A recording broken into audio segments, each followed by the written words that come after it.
That afternoon, something shifted inside me.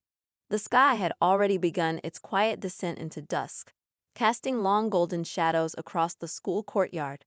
I remember sitting on the wooden bench beneath the jacaranda tree, the petals gently falling like soft lavender snow. I hadn't expected anyone to sit beside me. Most afternoons, this bench was my quiet escape, my way to process the day, especially after long lectures and the emotional drain of pretending everything was fine. But that day, someone did sit beside me, my classmate, the one I'd barely exchanged more than a handful of words with all semester. His presence wasn't loud or disruptive. It was calm, grounding, and when he leaned in and whispered those unexpected words, something fluttered inside me, not fear, not nerves, but something warmer, softer. It was a moment that unraveled parts of me I didn't even know were tightly wound. What he said didn't just surprise me. It changed the way I saw myself and him. Greetings, dear listeners. Before I begin telling this complicated story of my life, I ask you to support our channel, subscribe, leave a like, and write in the comments which city you are listening from. This is very important for us. And now, enjoy listening. My name is Yurs, and if you had asked me at the beginning of the semester what I thought of Ezra, yes, that's his name, I would have said, politely, that he was just there. Always punctual, always quiet, always sitting in the third row near the window in our psychology class. He wasn't the kind to raise his hand often, but when he did, his words carried weight, like he'd been listening with his whole soul. I respected that. But respect wasn't something that made your heart race or your thoughts linger at night. Not until that week. It had been a rough couple of days. I'd received a call from home. My mom's health had taken a dip again, and my younger brother was struggling to handle everything on his own. Being far away, living in a different city while trying to balance my studies, my part-time job, and the emotional toll of everything at home, it felt like I was constantly spinning plates, and one had just shattered. That Tuesday, I had skipped lunch. I needed air more than food. So I walked past the crowded cafeteria and made my way to that old bench. The one where no one ever really came. My little world between lectures. I was staring blankly ahead, probably looking a bit lost in thought, when I heard footsteps. I assumed they'd pass by, but they didn't. Instead, someone slowed and gently lowered themselves onto the other side of the bench. I turned, just a bit, and saw him. Ezra. He didn't say anything at first, just sat, quiet, present. He had this calm about him, like a lake just before dawn, still, but with a depth you knew was there if you stared long enough. I nodded politely, not really expecting conversation. Mind if I sit here?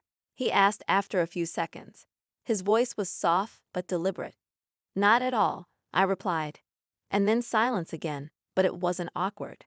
It was companionable. The branches above us swayed in the breeze, letting a few petals land on the bench between us. I remember glancing down and brushing one away with my finger. You always sit here after class? He asked. Sometimes, I said. It's quiet. He nodded, then looked ahead. Quiet's underrated. Another pause. You look like you needed someone to sit with, he added after a moment. I looked at him, surprised. Did I? He smiled gently, not cocky, not smug. Just kind. Yeah, sometimes silence shared is better than silence alone. And that's when I felt it. A crack in the shell I'd built around myself. That simple sentence, that soft observation, it wasn't pity. It wasn't intrusion. It was understanding, recognition. I exhaled, not realizing I'd been holding my breath. My mom's sick, I said quietly. And I can't be there right now. It's a lot. He didn't flinch or scramble for the right words. He just nodded. I know what that's like, he said. My dad went through something similar a couple of years ago. I was here. They were back home. It's like your body's in one place, but your heart's being pulled across states. I felt a tear threaten the corner of my eye, but I blinked it away. He wasn't making it about himself. He was reaching across the space between us. I'm sorry, I said. No need. I just thought, if you ever needed someone to sit with, I'd be here. And then he looked at me, really looked at me, not in a way that made me feel small or seen through, but in a way that made me feel seen. Then he leaned just slightly closer, his shoulder brushing mine, and whispered, You don't have to carry everything alone. That's what he said. And maybe it doesn't sound like much to someone listening, but to me right then, it felt like someone had finally handed me a lifeline. He didn't try to fix anything. He didn't promise miracles. He just sat there, beside me, whispered something that reminded me I wasn't invisible, that I didn't have to be strong every second of every day. We sat there a while longer. We didn't talk about lectures or assignments or what time our next class was. We just let the silence do its work. And for the first time in weeks, I felt a little less alone. I didn't know what would come next, whether we'd talk again, or if this would just be a beautiful moment in a tired week. But I knew one thing for sure: I would never see Ezra the same way again. And maybe I would never see myself the same way either. The next day, I found myself looking for him. Not consciously, at first. But during our morning lecture, my eyes drifted toward the third row by the window before I even realized it. And sure enough, there he was, Ezra. Same calm posture, notebook open, pen in hand. But something was different now. Not about him, but about the way I saw him. His presence didn't just blend into the classroom anymore. It glowed a little, like a soft light in the corner of a dim room. After class, I didn't rush out like I usually did. I lingered, packing my bag more slowly than necessary, glancing in his direction without really meaning to. He stood, stretched slightly, and then his eyes met mine. He smiled first. "Bench today?" he asked, casually slinging his bag over his shoulder. I returned the smile, a little caught off guard by how easily he read me. "Yeah, if it's not occupied." He chuckled. "I think I know someone who can pull some strings." We walked side by side, not touching, not speaking much. But the silence between us already felt familiar, like an old song we both knew the rhythm of. When we reached the bench, the jacaranda petals were thicker today, dotting the wood with pale purple. I brushed them away, and we both sat down, this time closer than yesterday. Not enough to touch, but not far enough to pretend we were strangers. The breeze was cooler, the leaves whispered above us, and after a few moments, Ezra broke the silence. "Did you sleep okay?" His voice was gentle, and the question caught me off guard, not because he asked, but because I wanted to answer, really answer. "Not really," I admitted. "My brother called late." He sounded overwhelmed, and I couldn't do anything but listen. Ezra nodded slowly, absorbing my words. "It's hard being the one who's away," he said. "You feel guilty for things you can't control." I remember calling my mom at midnight just to hear her voice, and not being able to say anything useful. Just there, listening. I turned to him, my voice quiet. "How did you deal with it?" He was quiet for a moment, then spoke, choosing his words like stones across a stream. "I started small. I realized I couldn't fix everything, but I could be consistent. I could call. I could check in. I could make sure they knew I hadn't disappeared just because I was here." His words settled over me like a blanket, not heavy but warm. He wasn't telling me how to feel or what to do. He was just offering a way through. We sat for a long time, talking, listening. He asked about my mom, what she was like before the illness. I told him about her laugh, the way it filled a room like sunlight, about the way she used to hum when she folded laundry or watered the plants, about how the illness had made her quieter, and how I missed her voice more than I ever thought I could. He listened, really listened. And when I asked about his father, he told me stories too, about fishing trips as a kid, about the way his dad used to always carry peppermints in his coat pocket, and how even now, that smell made him feel 5 years old again. There was something beautiful in the way we shared these fragments of our lives, not the polished, social media-ready versions, but the real ones, the pieces with chipped edges and soft scars. At one point, the wind picked up, and a swirl of petals landed between us. Ezra reached down, picked one up, and turned it in his fingers. "You know," he said thoughtfully, "sometimes it feels like the people who've been through the hardest things are the ones who learn how to sit quietly beside someone else's pain." I didn't say anything right away, but my chest tightened with quiet recognition. He was right. I hadn't expected to feel this way, seen, heard, and strangely hopeful, from a conversation on a wooden bench with a classmate I barely knew a few days ago. When we finally stood up to leave, the sun was dipping lower, casting a golden hue across the courtyard. Ezra looked at me before we parted ways. "I'm around," he said. "If you ever want to talk, or not talk, just sit." And then he walked off, not expecting anything in return. No number exchange, no promises, just presence. I stood there for a while, letting the moment settle. My world hadn't changed. My mom was still sick, my brother still overwhelmed, the responsibility still heavy. But something inside me had shifted. I was no longer carrying it completely alone. And though I couldn't explain it, I felt something blooming. Not romance, not yet, but something deeper. Trust, understanding. A thread connecting two souls who hadn't realized how much they needed that simple, shared bench until they sat on it together. That night, as I lay in bed, I found myself replaying everything. His voice, his stories, the way he looked at me without judgment. And for the first time in a long time, I fell asleep not feeling burdened by everything I couldn't control, but grateful for something unexpected. Someone who didn't try to fix me. Just someone who stayed. The next few days unfolded like the early pages of a novel you didn't know you needed to read. I started noticing things, small things, that had always been there, but I had never paid attention to. Like how Ezra always carried a pen tucked behind his ear, or how he paused for a half second before answering questions in class, like he was weighing the words carefully. I found myself listening more closely during lectures, not because the material had suddenly become fascinating, but because I was waiting for his voice, the steady calm of it, the way it anchored me. It wasn't love, not yet, but it was the beginning of something real. On Thursday, we didn't sit on the bench. Instead, we walked. It happened by accident, or maybe it didn't. After class, we met near the bike racks where we'd started crossing paths more frequently. I just pulled my cardigan tighter around my shoulders when he appeared beside me, sipping from a dented metal water bottle with a few stickers peeling off. "Too chilly for the bench today?" he asked. I smiled. "A little. Want to walk instead?" And he nodded, like he'd been waiting for the invitation. We walked through the side garden that wrapped around the old part of campus. It was quiet there, just gravel paths, tall hedges, and an occasional wooden signpost pointing to nowhere in particular. The trees were just starting to turn, and the crunch of leaves beneath our shoes created a rhythm that filled the space between us. "You know," he said after a while, "when I transferred here last year, I didn't know anyone.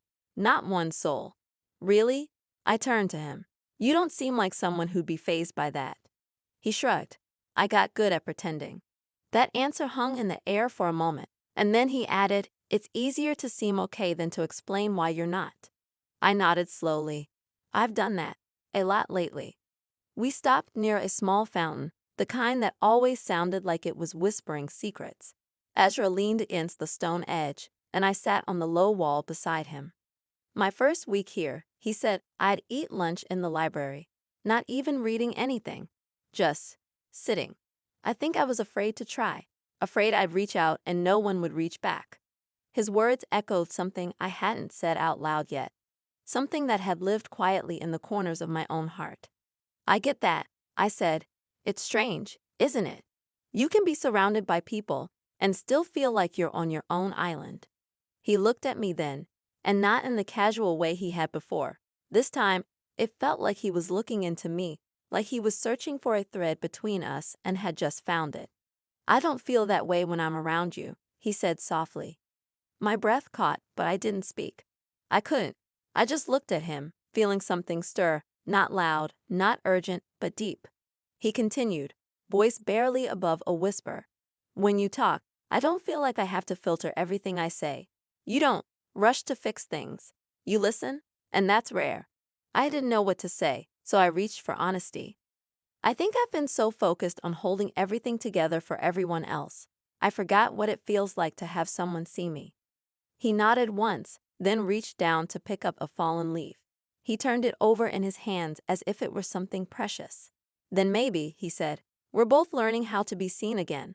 That moment, the quiet fountain, the drifting leaves, the low sun slipping behind the trees, it felt suspended in time. Like the world had paused to make room for the two of us. We didn't kiss. We didn't even touch. But that moment felt more intimate than anything I'd experienced in months. Later, as we walked back toward the main path, Ezra turned to me and said, "I know we've only just started talking, and maybe this is strange, but I look forward to seeing you every day now."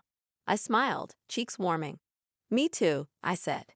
As he walked off toward the parking lot, I stood there a while, watching his figure grow smaller with each step, until he turned the corner and disappeared. That night, I pulled out my journal, something I hadn't touched in weeks, and wrote just one sentence. He sees me, not the version I show everyone, the real me, and somehow, he still stays. That realization settled into my chest with a quiet certainty. Maybe this connection, whatever it was becoming, wasn't here to fix me or take away the hard things. Maybe it was simply here to remind me I didn't have to face them alone. And for the first time in a long time, that was enough. The week after our walk, everything began to shift, slowly, gently, like the way winter becomes spring without you even noticing at first. It was a Thursday afternoon when everything came to a quiet point of clarity. I was sitting on our bench. I had started calling it that in my head, waiting for Ezra.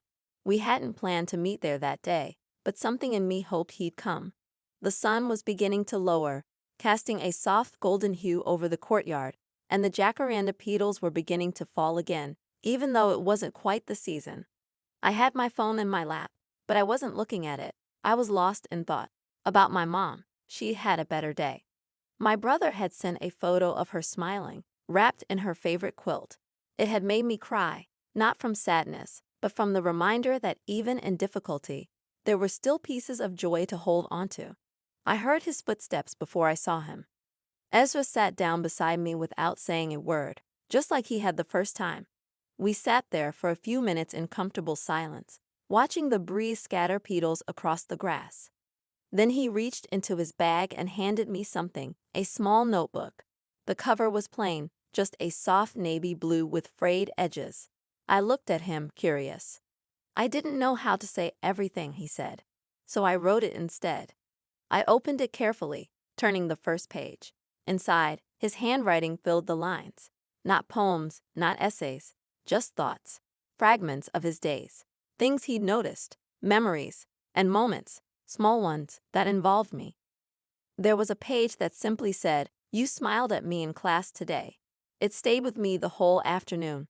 Another. She sat on the bench again. I wanted to say something, but I wasn't sure if it was my place. I sat anyway.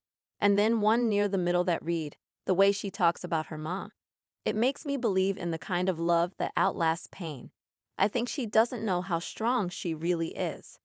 I didn't realize I had tears in my eyes until one landed softly on the page. When I looked up, Ezra was watching me, not anxiously, not searching for approval, but quietly, like he was willing to wait for whatever I needed to say. I closed the notebook gently and held it to my chest. "Why did you give this to me?" I asked. "Because," he said, "you let me in, you listened. You didn't ask me to be anyone but myself, and I thought maybe I could do the same for you." I felt the lump in my throat grow, but I welcomed it this time. This wasn't the hurt I'd grown used to. This was something else. I leaned my head gently against his shoulder. He didn't flinch or freeze. He just adjusted slightly so I could rest more comfortably. "I don't know what this is," I whispered, "but I'm glad it's happening." He turned his head slightly, just enough to rest his cheek against the top of my hair. "It doesn't have to be anything yet," he murmured. "We can just let it be what it is. No pressure, no labels. Just two people who found each other at the right time." The sun dipped lower, painting the courtyard in honeyed light. Around us, the day continued as usual. Students rushing past, laughter in the distance. The quiet hum of a world that didn't know something gentle was unfolding on an old wooden bench. And that's what it was. Not a grand romance. Not a dramatic twist of fate. But something quiet, something real. A friendship deepening into something unspoken. A bond formed not through grand gestures, but through presence. Through words whispered and silences shared. Through mutual understanding and respect. That night, I wrote in my own journal for the first time in weeks. "I'm not healed. I'm still figuring it out, but I've found someone who sees me. And in that space, I'm learning to see myself again." In the end, what surprised me most wasn't what Ezra whispered to me on that first day. It was what his presence whispered into the quiet parts of my life after that. That I could still be known. That I could still matter. that sometimes the simplest connections, a bench, a conversation, a shared silence, can be the beginning of everything.